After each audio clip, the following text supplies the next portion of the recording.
Hey, what's going on, guys? Welcome to the Black Financial Channel. I want to talk about Jeff Bezos and Amazon. Amazon CEO Jeff Bezos is getting some heat right now because he's being accused of basically partying while his workers died at a factory that was hit by a tornado. This is a problem for Bezos.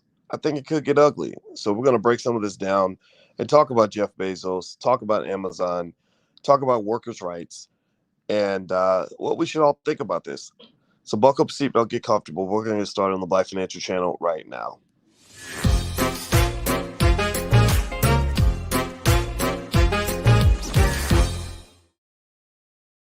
Hey, what's going on, guys? Welcome to the Black Financial Channel. That's theblackfinancialchannel.com. My name is Dr. Boyce Watkins. I'm your friendly neighborhood finance professor. On the Black Financial Channel, we talk about Black wealth and Black economics every single day under one condition. The condition is that we are Black first. Black first means we put our community at the top of our priority list. Black first means that we are winners and not losers. Black first means that we put our children ahead of the curve by giving them wealth education at an early age. Black first means that we believe Black people can do anything and that there is nothing that we need an oppressor to do for us. We can do it ourselves. So if you think that what I believe is okay, and if you believe the same thing, then put a hashtag B and the number one in the chat. Hashtag B1 is the calling card. How you doing, Christopher and Max and AMK and Nathaniel and K John and RC and Christopher Lyles? I thought that today would be an appropriate time to talk about a guy named Jeff Bezos. Now, you guys have heard me talk about Bezos before. He's the CEO and founder of Amazon.com. I'm not a hater of Jeff Bezos. I actually read his autobiography and I found it to be quite impressive. I think that Black people can learn a little bit about how to create powerful children by looking at how Jeff Bezos was raised by his family. Jeff Bezos is big on two things that made him very wealthy. One is technology, the second is entrepreneurship.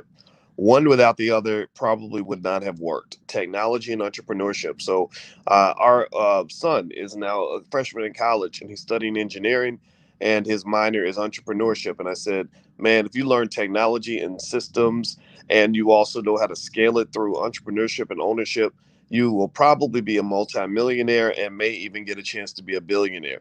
So I start off by saying, I don't hate Jeff Bezos. I don't. I think Amazon, their business model is exceedingly rational and brilliant to some extent.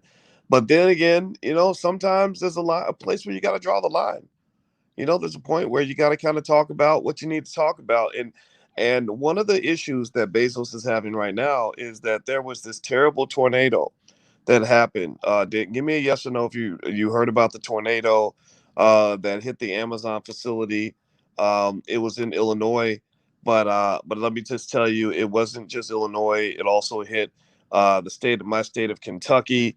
It hit a lot of other places, and in fact, there was one block where literally seven children died on that one block, right? And I think that that's tragic. Now, I want you to pay attention, though. Don't forget, as Black people, there are many blocks in places like Southside Chicago where a lot of children are dying too. So it doesn't mean we care we don't care about other people's children, but you got to care about your children too. So the same way we're sad about the seven children that died in the tornado, we have to be sad about the seven children who died last month of gunshot wounds in Chicago. Okay, so let's make sure that we keep that in our hearts as well. But yeah, the Amazon facility got body slammed. It really got hit hard. There were workers there, over 100 workers, a lot of injuries, a lot of chaos. And what is going on now with Bezos is there's a claim. Again, I'm not going to say that this is true or not true, but there is a claim that Bezos that he was actually partying at his mansion, while these individuals were dead, while these people were dying and recovering from all the chaos. Now, is that really the case, or is that sort of an exaggeration? Nobody really knows, but I will say that they've been criticized heavily for worker safety. Amazon's been getting hit very, very hard as it pertains to workers' rights. They are very much against unions. So people have begun to politicize the issue. You have people like Elizabeth Warren, who has been in a war. I mean, a big war with the wealthiest. Elon Musk is another guy who's actually going head to head with Elizabeth Warren, who wants to tax the rich. And let me just tell you, I like Bezos and Musk. I told you I like these guys, but you have a country that is having an exceedingly disturbing amount of economic inequality that's going to end up destroying this nation. When you have guys sitting on hundreds of billions of dollars and you're not taxing them, that clearly says something's wrong with your system. I get it, right? They're brilliant, they're smart, they work the system. They work the system. So you don't have to vilify Musk and Bezos to say that the system has a problem, right? So the problem is not the men who work the system. I think the problem is the system. So as much as Elizabeth Warren, who got into a back and forth with Elon Musk about this wealth inequality thing and about how the billionaires aren't paying their fair share and stuff like that, I agree. At the same time, she has to look at herself and her colleagues and say, why aren't you moving? Why aren't you changing the laws? Why aren't you reforming taxation so that these individuals get taxed? In fact, it's well, I'll tell you why. Actually, I'm not even going to ask you why. I'm going to tell you why. The reason why is because your system's a joke. It's a joke. And Elon Musk knows it's a joke. Elon Musk knows that it's all a joke because he makes fun of Elizabeth Warren. Yeah. Did anybody see? Give me a yes or no if you saw this. Warren tweeted something about how Elon Musk's wealth is it's despicable that he doesn't pay taxes and blah blah blah blah. And he literally tweeted back something crazy like you remind me of my friend's mom who would start yelling for no reason in the grocery store or something. And then he said something like, Karen, please don't call the police on me or something, right? He was making fun of her. Now the reason I thought that was really interesting is because, one, it reminds us that Elon Musk, as a smart man, knows that the system's a joke. But then two, now I want you to pay attention. Now Elon Musk makes major bread in China. He sells a lot of Teslas in China. Give me a yes or no. Give me a yes or no. Based on y'all listen to this channel, y'all know a little bit about how I think. What do you think? If you were to ask me, Dr. Boyce, do you think that Elon Musk will ever mouth off to the president of China or to the leadership of China? Give me a yes or no. What do you think? Do you think Elon Musk would talk to the Chinese leadership the same way he talks to American politicians? Answer that question in the chat for me. Yes or no? Yes or no? Well, the answer isn't just a big no. It isn't just a big fat no. The answer is hell to the no. Hell to the no. Hell to the no, no. Hell to the no, no, no. Because if he were to mouth off to the Chinese leadership the way he mouths off to the American leadership, the way he makes fun of the Securities and Exchange Commission, the way he makes jokes about Elizabeth Warren, the Chinese would lock his ass up. He would go for a visit to Shanghai and never come back, never to be seen, not to be seen for another 6 months until he came out with a massive apology and a $100 billion fine. The Chinese don't play that. And why do I bring that up? Why you might say, why, Boyce? Why are you bringing all this up? I bring this up because a lot of the reason that these billionaires are allowed to become robber barons in America is because our politicians are a joke. Our political system is a joke. Your politicians are owned by the corporations, so they are paper tigers. They are literally, they're literally like the hall monitors that say, you got to go to class, and nobody, respects the hall monitor because the hall monitor has no real authority. They have fake authority, right? The drug dealers are running the police station. So when you call the police on the kids on the block selling dope, you're really calling the dope dealer to tell them that you're the snitch that they need to take out next week. So the point of the matter is to say that a lot of this is really complex and it's interesting. I think it's just brutally unfair. I mean, if you could just go back to Bezos, right, and you go back to, sort of what I've observed with Bezos and Amazon. Bezos has a major image problem. Bezos, he's become the poster child for wealth inequality. He during the pandemic, Amazon made money hand over fist.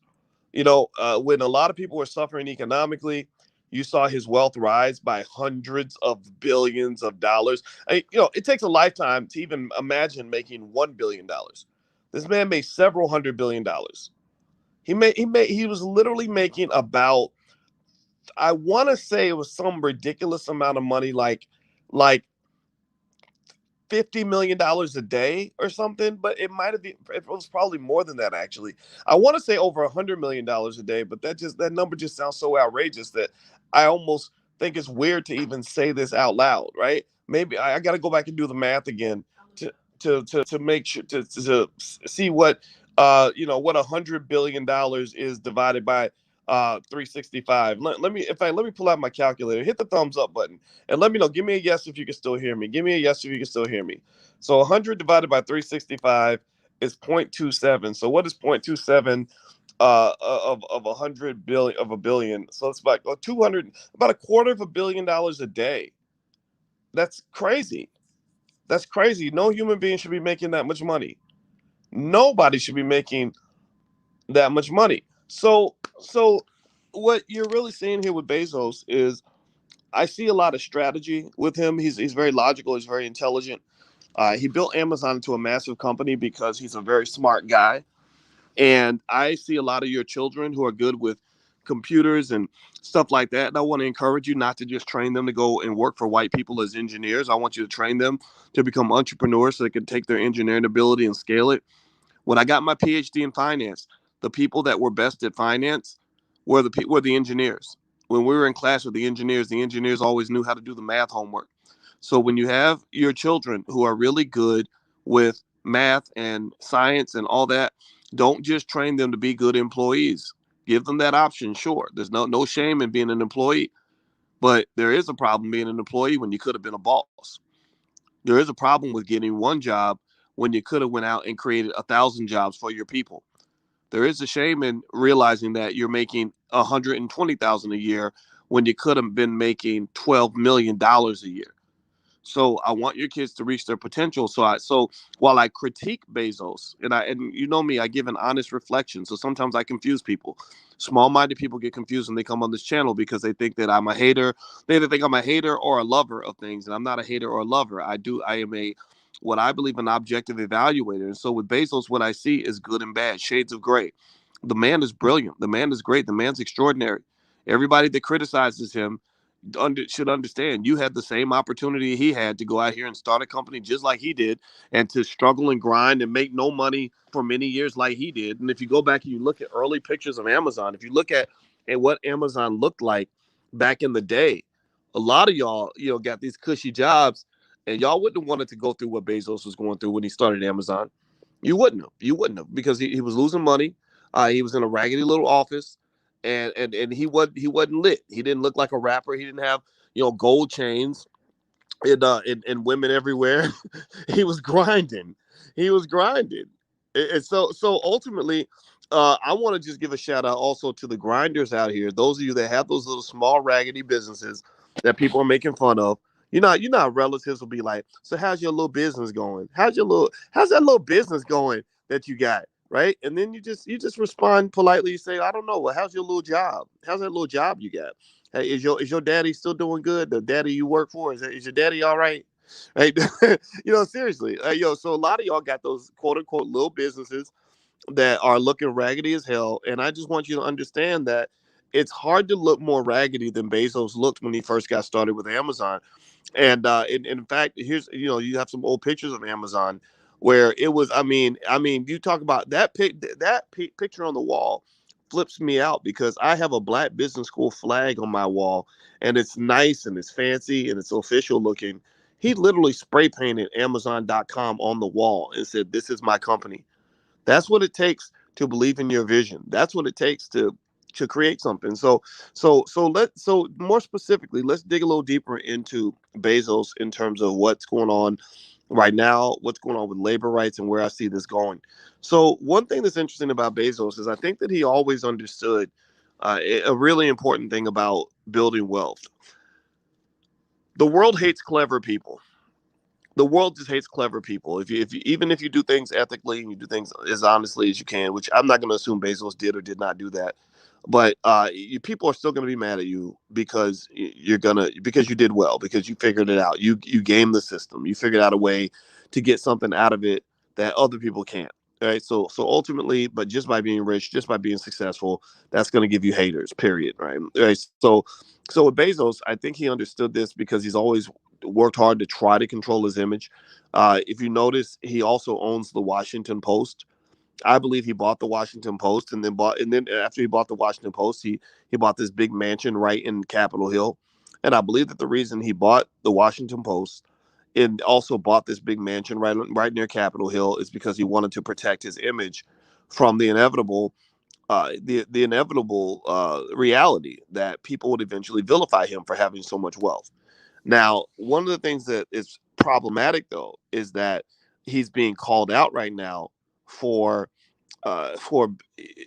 what can be defined as various forms of worker oppression. Whenever workers at Amazon have tried to unionize, they have gone out of their way at Amazon to deliberately undermine the ability of workers to unite and come together, done sneaky little things.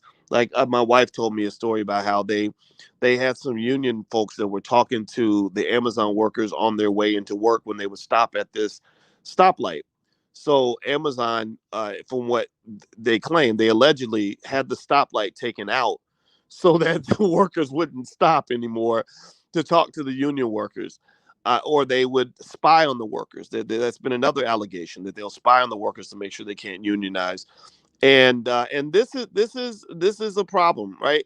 Where this comes from is this is capitalism. This is capitalism 101. Capitalism, unfortunately, because of Milton Friedman in the 1970s at the University of Chicago, he made the false, highly flawed assumption that the goal of the corporation should be to maximize shareholder wealth. That maximizing shareholder wealth should be the most important thing in the world. Now, at Amazon, what Bezos concluded, is that you maximize shareholder wealth by being customer obsessed. So that's one thing you can learn from Amazon about how to run a business. He was obsessed from the very beginning with making sure his customers were happy no matter what. So with Amazon, you're taking care of at least two of your stakeholders in the organization, the customer and the shareholder. But what you've forgotten about are your other stakeholders in the organization. You've got your workers and managers. You've got your suppliers. You've got your environment, among other stakeholders that exist within the company. So what's effectively occurred, in my view, is that Amazon is now hitting a point of no return where they've been vilified for the fact that while they made a ton of money for their shareholders, they have taken great care of their customers. They have a significant issue and an image problem when it comes to workers' rights. And I think this is going to ultimately cause Amazon to have some serious problems. Obviously they're going to be testifying on Capitol Hill. I think this recent tornado tragedy, where all those people were killed in the tornado in the Amazon plant, and then the simultaneously pictures of Bezos having a big party at his house. I've seen some of those pictures online. In addition to that, you've got the fact that he responded late. Some people are criticizing him for his late response to the tragedy, that he didn't really see it as big of a deal as it actually was. I think these things are going to cause Amazon and Bezos some serious problems. Now, what's happening here, in my view, is that all of this is occurring against the backdrop of a society that has for decades allowed the deterioration of workers' rights. The minimum wage has not been keeping up with inflation by any stretch of the imagination. Workers have been put in situations where they're not able to unionize and pull their capital together to achieve benefits that help everybody. I believe you could have done all this while still making lots of money for your shareholders, but it's greed that's ultimately going to cost us. I think that overall you have now the Great Resignation, which is to some extent a revolution. I wouldn't be surprised if it was linked to the left, right? I mean, far left. I'm talking about Antifa and communism and socialism and far left liberal ideology. But in this case, they're right. In this case, they're 100% right. Workers' rights have been destroyed, and we need to restore that. And so, the Great Resignation to me is a wonderful scenario in which you are allowing the worker to have a little bit of leverage that they did not have before. Now, with that said, though, that actually, in my view, slightly undermines the argument against Amazon. Because when I hear stories about workers having to pee in jars and how terrible the working conditions are at Amazon and how horrible it is to work there, I don't know anybody who works at Amazon who thinks that it's a slave ship. I just don't. I would just tell you, don't get me wrong. I'm not saying working at Amazon's great or that it's perfect, but I know a lot of people who work at Amazon who love the job. I know people who work at Amazon who feel good about their pay. I know workers who work at Amazon who are proud to be there. I know college students who are getting their tuition paid. So, and remember this, in the environment of the Great Resignation, there is there's competition for employees. We have almost full employment in this economy. So if Amazon workers hate the job, they can go get another job. They can go get. It's not like they have no choice. So the question I would ask in any work, and I ask this just to be honest and just to keep it 100 and try to be as fair as possible, is if the conditions at Amazon are so horrible, why don't you go work somewhere else? Because I can tell you, as a shareholder, as a person who's bought stock in Amazon and all that, if I don't like the returns I'm getting on the investment I make in Amazon, I go invest in another company. I take my capital elsewhere. Well, as a worker, maybe you don't have a lot of financial capital, but you've got human capital. Human capital is your skill. It's your effort. It's your work. It's your hours of your life. So you don't have to give that to Amazon. Who said, what law is there saying that you have to go work for Amazon? So I'm not sitting here trying to defend Jeff Bezos by any stretch. I think that Bezos handled this poorly. He should have been on the scene. He should have been right there at that factory when those people died. He should have been walking, doing a tour through the factory. He should be meeting with the families. He should be right on top of it. He should be showing that he actually cares. He did not do that. And they're going to eat his ass because of it. Like, they are literally, Congress is going to chew that man up and spit him out. And he's going to end up looking like a complete devil in front of the American public. And I'm not going to sit here and pretend like he doesn't deserve that, because I think that we, particularly during the pandemic, got to a point where we cared about profits over people. Amazon was a huge beneficiary from the pandemic. I wasn't mad at them for it, but I was mad about the fact that they shut down a lot of local businesses to keep Amazon open and to keep Lowe's open and to keep Target open and to keep Walmart open and to keep McDonald's open. But you're shutting down local restaurants, the local businesses, all the local companies that could have done the same damn thing, but you're telling them you have to shut down because of COVID, but yet it's okay for Amazon and Target and Walmart to be open. What the hell is that, man? What is that? And I'm not even going to talk about what happened to the black businesses. I talked yesterday to some brothers down in Atlanta who told me down in Mobile, Alabama, where they talked to the Black Chamber of Commerce. They said 1/3 of the black businesses down there died during the pandemic. They died and could not come back because they could not get access to capital. They could not get access to the funding they needed to survive the downturn. That if you want to know what white supremacy looks like, if you want to know what racial inequality looks like, if you want to know what white privilege looks like, look at that. Look at that. The fact that black businesses can't even get capital to survive in a downturn, that's white privileges. Because let me just tell you like this, a company like Uber's still losing money last time I checked. Uber's still getting their butt kicked financially last time I checked. Uber could go for several years and lose like billions of dollars a year and still stay in business. How many of y'all know black businesses that can lose billions or even millions or even thousands of dollars a year and still be in business a decade later? How many of y'all know businesses like that in our community? You don't. They don't exist. Why? Well, because white people hog up all the capital. Well, they got you out here screaming Black Lives Matter and thinking that voting rights is the most important agenda item for your community so you can keep Joe Biden in power. They're not even giving you access to the money. So don't tell me Black Lives Matter. Give me the damn money. Give me access to the money, and then I'll figure out if my life matters or not. That's my decision to decide that, not you. So what I see, and again, I got to bring everything back to black people. I'm not here to talk about Bezos because I think he's some kind of hero. I'm really thinking about us and our people and what we can learn from this. So what I would say is that Bezos is rightfully going to be dealt with for not being a good corporate citizen. This whole false financial model that shareholder wealth matters more than any other variable is wrong. Milton Friedman, University of Chicago in the 1970s was wrong. His statement was not one, he claimed his statement was one based on fact and economic theory and science, when it was just based on white privilege, white male bias, elitism, and just pure ignorance. Pure ignorance. So I would encourage you as Black business owners, do not become capitalists. I do not want you to become hardcore capitalists. I want you to understand that when you have a business, there are several stakeholders in the business that should all be addressed and taken care of. You have your customers. You got to take care of your customers and you got to respect them. You have your shareholders. You got to make sure that the people who make the investment are making a good return on investment, or they're not going to want to invest their money. You've got your workers. You got to take care of your workers, because if you love them, they're going to love you back, and that allows you to have a better company. You got to take care of your suppliers. If you form good relationships with those that supply the products that you need in order to sell, then that will allow your business to flourish. And you also have to care about the environment. The environment, by environment for us, I'm talking about our community, our people.